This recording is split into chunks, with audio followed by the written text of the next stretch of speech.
எல்லோருக்கும் நமஸ்காரம். இன்றைக்கி நம்ம பார்க்க போகிற வாசகம் மாணவர் தயாராக இருக்கும்போது ஆசிரியர் தோன்றுகிறார். When the student is ready, the teacher appears. இந்த வாசகம் ஒரு தேடுதலையும் நம்ம கற்றுக்கணுங்கிற ஒரு ஆவலையும் நம்ம நிறைய விஷயங்களை புரிஞ்சுக்கணும் அப்படிங்கிற ஒரு ஆர்வத்தையும் உண்டு பண்ணுறச்ச ஒரு மாணவனாக நம்ம எப்படி அதை அணுகணும் அப்படிங்கிறதும் நம்மளுடைய வாழ்க்கையில் வாய்ப்புகளும் அனுபவங்களும் சவால்களும் ஏன் நம்மளுடைய அந்த இன்டர்னல் ரிஃப்ளெக்ஷன்ஸ் இருக்கு இல்லையா, அதுவே ஒரு ஆசிரியராக மாறும் அப்படிங்கிறது தான் இந்த வாசகத்தோட பொருள். இந்த தேடுதல் நான் முதலே சொன்னேன் இல்லையா, இந்த வாசகத்தில் இந்த தேடுதலில் நம்ம பார்க்குறோம். இந்த தேடுதல் ஏன் நமக்கு வர்றதில்லை, ஏன் நம்ம எல்லாத்தையும் தேடி புரிஞ்சுண்டு அதை கற்றுண்டு நம்ம இன்னும் அந்த கிரேட்னஸை அடையணும் அப்படின்னு ஏன் நமக்குள்ள அந்த உந்துதல் இல்லை அப்படின்னு பார்த்திங்கன்னா, இதில் சிலவற்றை நான் இங்கே சொல்லலாம். ஒரு எக்ஸாம்பிளோட உங்களுக்கு அதை நான் எடுத்து சொல்லலான்னு இருக்கேன். முதலாவது இந்த லேக் ஆஃப் அவேர்னஸ். அதனை பற்றின ஒரு ஞானமே இல்லை, நம்ம எதை நோக்கி போகிறோங்கிற ஒரு புரிதலே இல்லாத போது நமக்கு அந்த தேடுதல் வரத்துக்கு வாய்ப்பில்லை. அடுத்தது ஒரு க்ளோஸ்டு மைண்ட் செட்.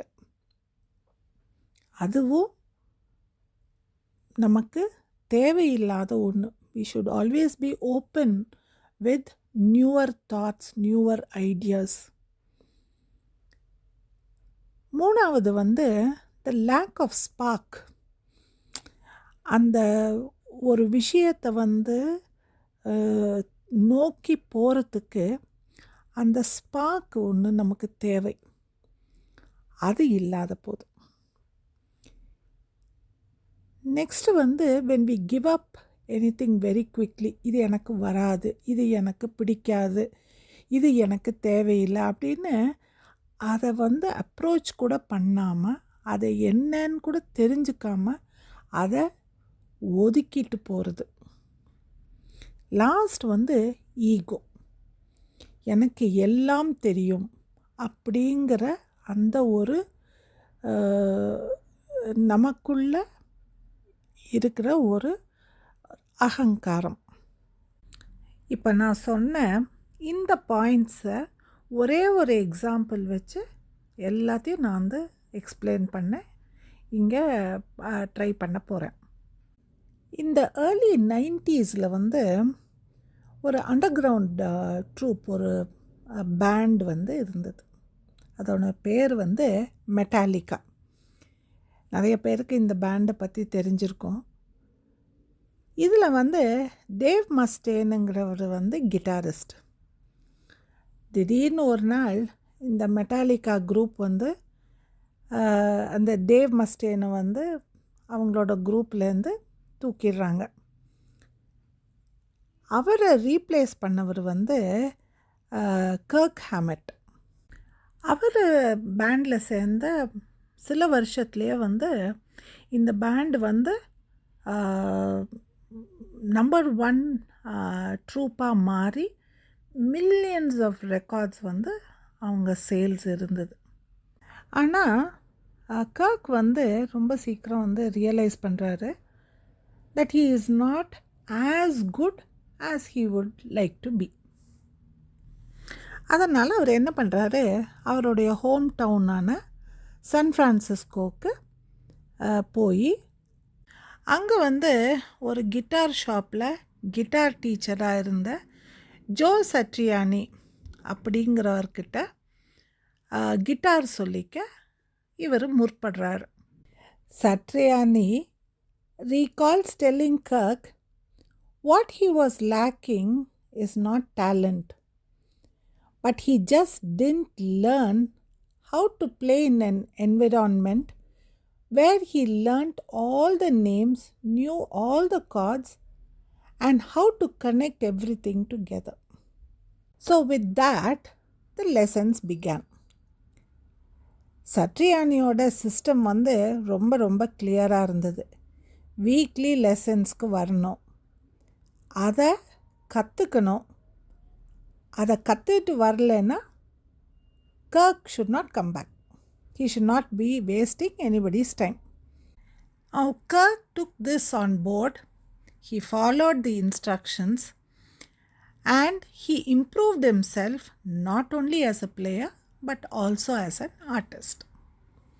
இப்போ இந்த எக்ஸாம்பிள்லேருந்து நம்ம மேலே சொன்ன அந்த பாயிண்ட்ஸ் எல்லாம் ஒன் பை ஒன் நம்ம பார்க்கலாம்.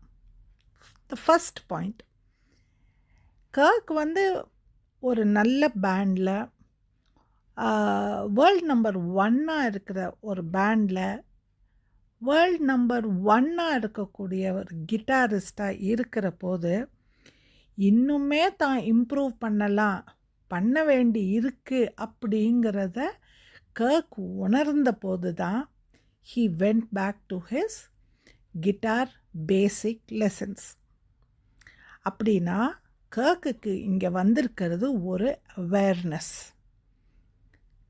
ரெண்டாவது அவரோட அந்த guitar teacher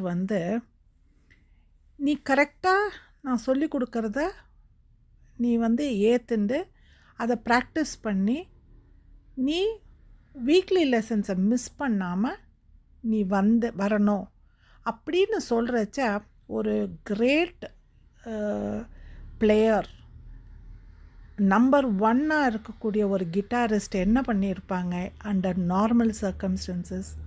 they would have just stormed out. நீ எனக்கு சொல்லிக் கொடுக்க வேண்டிய அவசியம் இல்லை, இந்த பேசிக் டெக்னிக்கு கற்றுக்கவா நான் இங்கே உங்ககிட்ட வந்தேன் அப்படின்னு சொல்லி they would have just stormed out.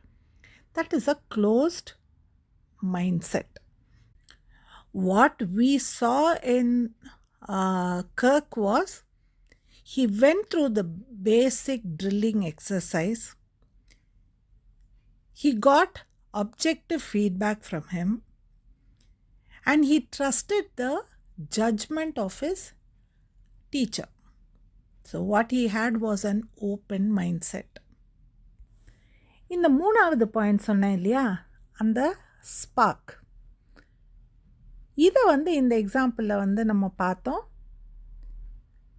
Kirk understood that his playing the guitar missed that spark.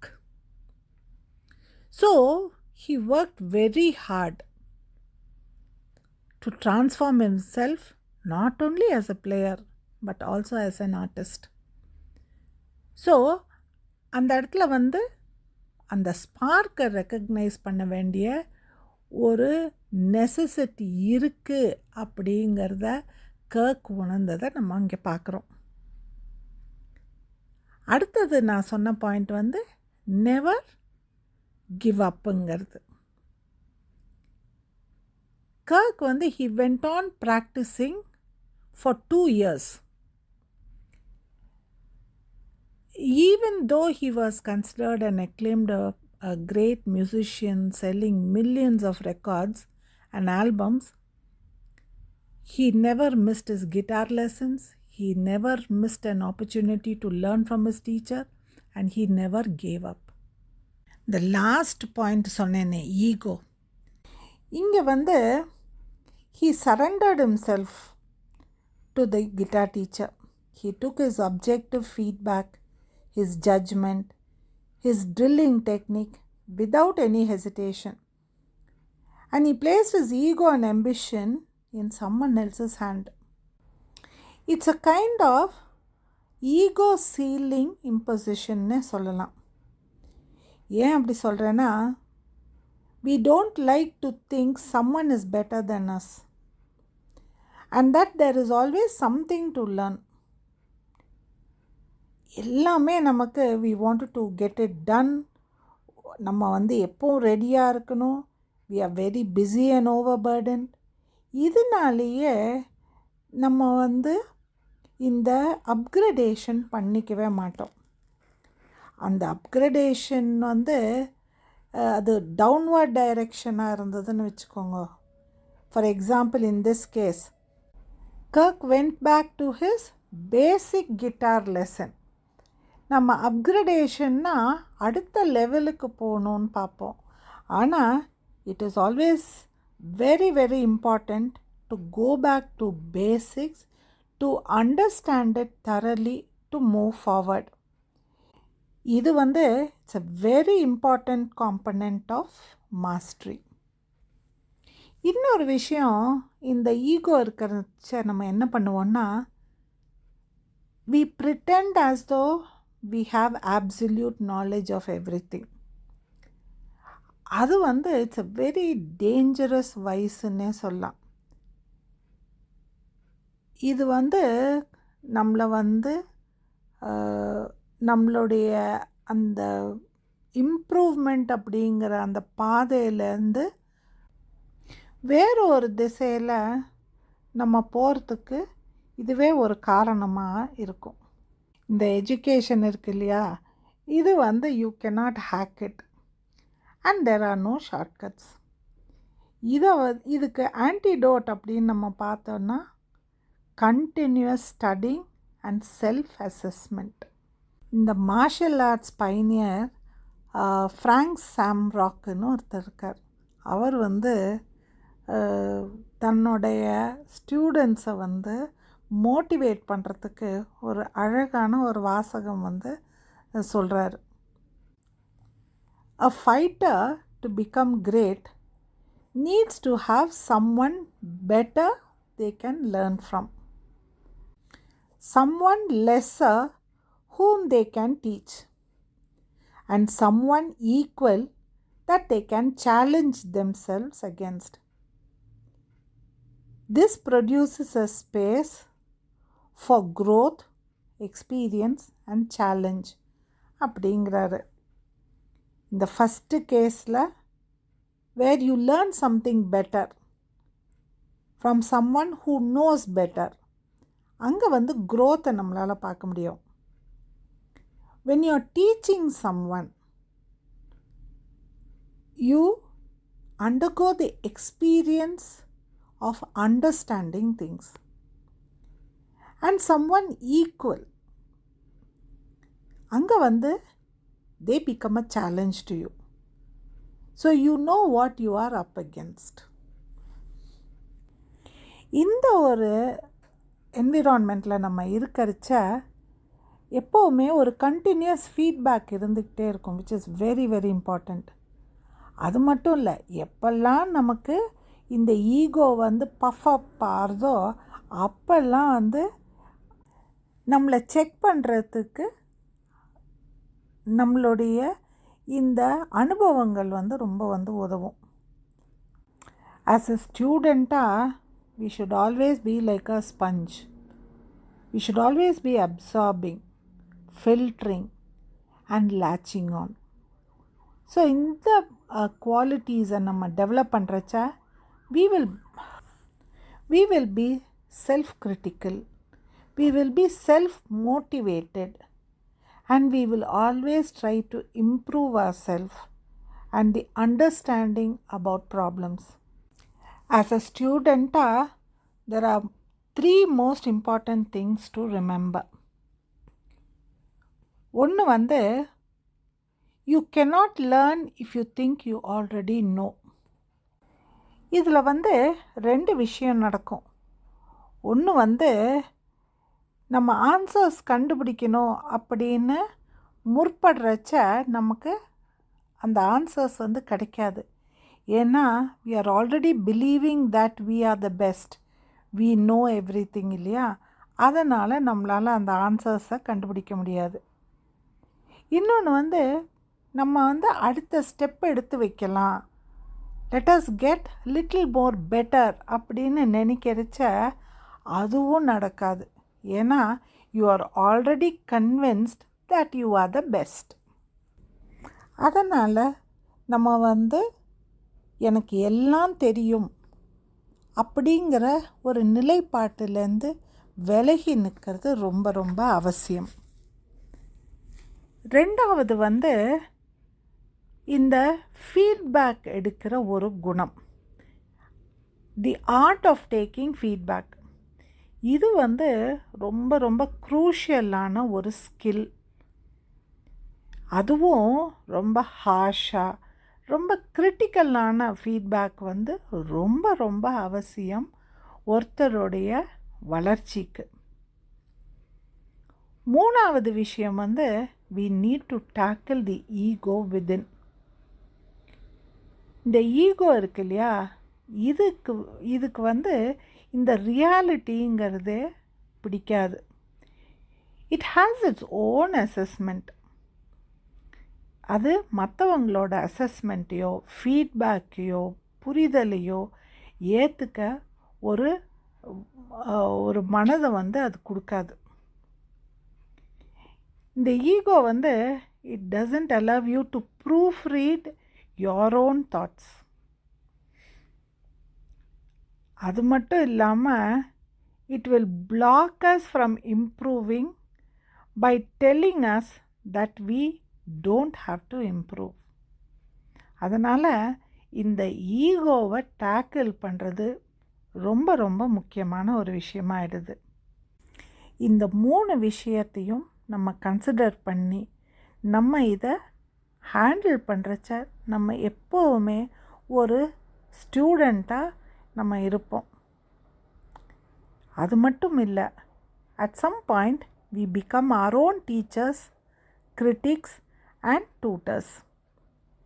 அப்படி இருக்கிறச்ச நம்ம இந்த 2வது சென்டென்ஸான த டீச்சர் அப்பியர்ஸ் அப்படிங்கிற ஒரு விஷயத்தை நம்மளால் உணர முடியும். நம்ம எப்போ ஒரு ஸ்டூடெண்ட்டாக இதை எல்லாத்தையும் நம்ம உணர்றச்ச ஆட்டோமேட்டிக்காக நம்ம முன்னாடி நம்மளுடைய இந்த செல்ஃப் ரிஃப்ளெக்ஷனோ இல்லை நம்மளுடைய இந்த அனுபவங்களோ இல்லை சவால்களோ இல்லை வாய்ப்புகளோ நமக்கு ஒரு குருவாக நம்மளை வழி நடத்தி நம்மளை உண்மையின் சிகரத்துக்கும் நம்மளுடைய இந்த வெற்றியின் சிகரத்திற்கும் நம்மளுடைய ஞானம்ங்கிற ஒரு சிகரத்துக்கும் எடுத்துட்டு போகிறச்ச இந்த நாள் மட்டுமில்லை, எல்லா நாளும் திருநாளே. நன்றி, வணக்கம்.